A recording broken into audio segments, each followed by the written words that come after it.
Hello tout le monde, c'est Alex, j'espère que vous allez bien, donc bienvenue dans cette nouvelle vidéo. Aujourd'hui on va voir ensemble comment faire de la peinture sur Blender, c'est-à-dire comment on va peindre nos objets. Donc le but de cette vidéo, c'est pas de vous apprendre des techniques de peinture ou quoi que ce soit. Le but de cette vidéo, c'est que ce soit une vidéo rapide et simple, où on voit les bases, comment on fait pour mettre en place tous les menus, quels sont les raccourcis clavier, quels sont les types de pinceaux, quels sont les menus, comment on va pouvoir peindre rapidement et tout de suite un objet sur Blender. Donc, avant que la vidéo commence, si jamais tu débutes sur Blender et que tu galères un petit peu, j'ai créé une formation qui est 100% gratuite, qui est disponible sur mon site. Tu as le lien en description si jamais ça t'intéresse. Alors, on va créer un nouveau projet. Hop. Donc là, je suis sur ma scène. Comment je vais faire pour peindre mon objet?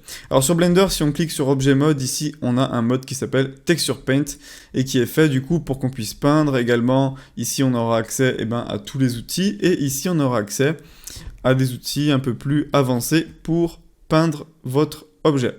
Mais Blender a créé en haut ici des workspaces, c'est-à-dire des espaces de travail. Tout près, vous allez pouvoir travailler avec une certaine disposition des menus pour que ça soit plus simple. Donc on va cliquer sur Texture Paint.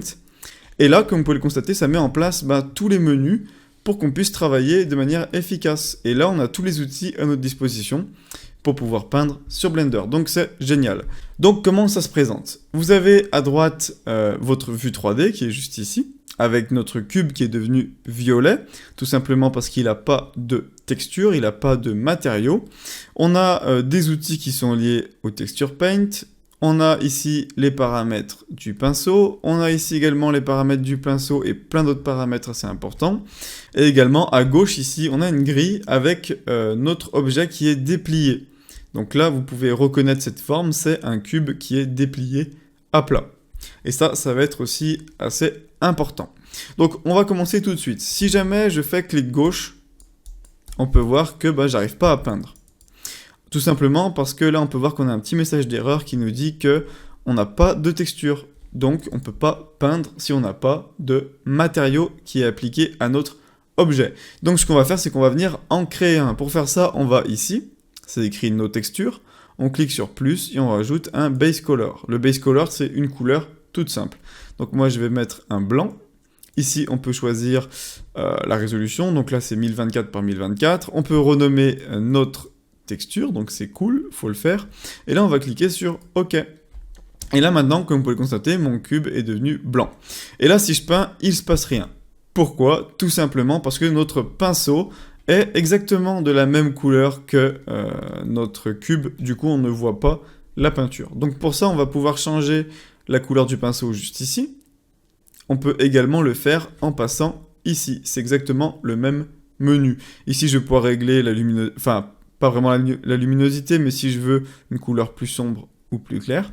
Et là je vais pouvoir peindre, là ça fonctionne. Ok, donc maintenant on va voir un petit peu les propriétés du pinceau. Donc on a ce paramètre là, je ne vais pas rentrer dans le détail. Si vous avez déjà utilisé Photoshop, vous savez à quoi correspond tout ça, mais je ne vais pas rentrer dans les détails dans cette vidéo. Ici vous avez le radius, donc ça veut dire que plus c'est élevé, plus vous avez un gros pinceau. Voilà.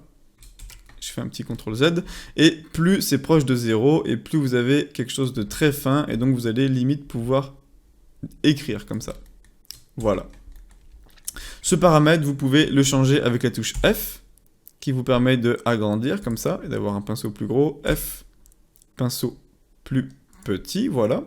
Vous avez un autre paramètre qui est aussi très important, c'est la force, c'est ce paramètre-là. Quand il est sur 1, ça veut tout simplement dire que quand vous faites un trait, c'est un trait qui est, comment dire, où on a mis beaucoup d'encre, entre guillemets. Si ce paramètre, je le mets proche de 0, ça va faire un trait presque invisible, en fait. Donc on va se mettre comme ça. Là, voilà. On peut voir que c'est beaucoup moins intense ici.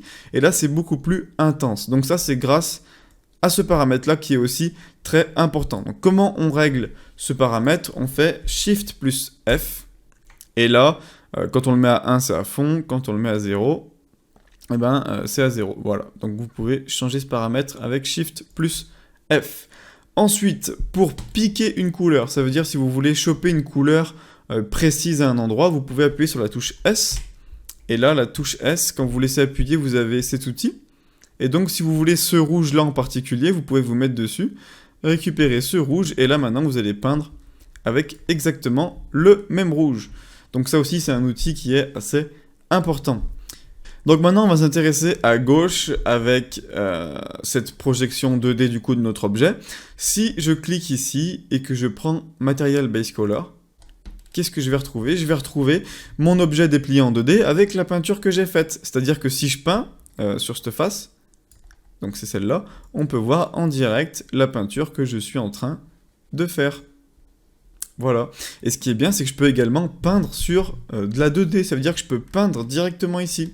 Là, hop, je vais peindre. Et ben, ça a peint cette face.